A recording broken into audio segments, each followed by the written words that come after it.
রঘুনাথপুরের কেলাহি জঙ্গলে তৎপরতার সঙ্গে আগুন নেভালো দমকল কর্মীরা। বিভিন্ন এলাকার অগ্নিকাণ্ডের ঘটনা ঘটে চলেছে। বিভিন্ন কারণে বন বিভাগ, দমকল বিভাগ শততৎপর রয়েছে তা মোকাবিলা করার জন্য। শনিবার রঘুনাথপুর থানার কেলাহি গ্রামের জঙ্গলে অগ্নিকাণ্ডের ঘটনা ঘটে। খবর পেয়ে ঘটনাস্থলে পৌঁছায় দমকলের একটি ইঞ্জিন। দমকল কর্মীদের তৎপরতায় কয়েক ঘন্টার মধ্যে আগুন নেভানো সম্ভব হয়।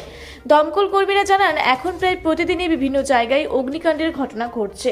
সাধারণ মানুষকে তারা সচেতনতার বার্তা দেন যাতে করে আগামী দিনে কেউ জঙ্গলে আগুন না লাগায়। জঙ্গলে আগুন লাগলে তাতে বিভিন্ন গাছ যেমন পুড়ে নষ্ট হয়ে যায়, সেরকম পশু পাখিরাও অনেক মারা যায়। তাছাড়া প্রাকৃতিক ভারসাম্য নষ্ট হয়। তাই প্রকৃতিকে বাঁচাতে জঙ্গলে আগুন লাগানো থেকে সকলেই বিরত থাকুন। আগুন লাগার ঘটনা ঘটেই থাকে। সাধারণ মানুষের উদ্দেশ্যে কি বার্তা দেবেন?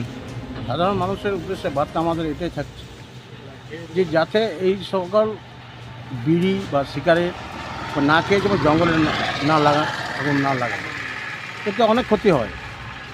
জঙ্গলেরও ক্ষতি হয়, পশু পাখি প্রকৃতি যেটা আছে সেটা নষ্ট হয়। একদিনে আমার আজকেই যেমন 3 থেকে 4টা হলো কাজ, এখনও ছিল কেউ খায়নি। আচ্ছা, সুমতে এই ঢুকেছে এটা নিমাতে, এবারে গিয়ে মনে করুন আর কতই পারা যায় একদিনে। আজকে এখানে আপনাদের যারা কর্মীরা রয়েছে তারা কতক্ষণ ধরে কাজ করেছে সারাদিনে?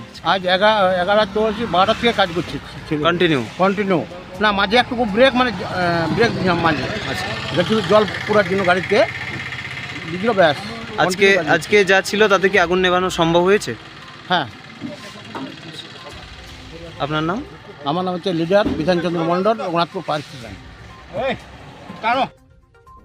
রঘুনাথপুর থেকে সুশান্ত কৈবর্তর রিপোর্ট, রূপসী বাংলা মিডিয়া।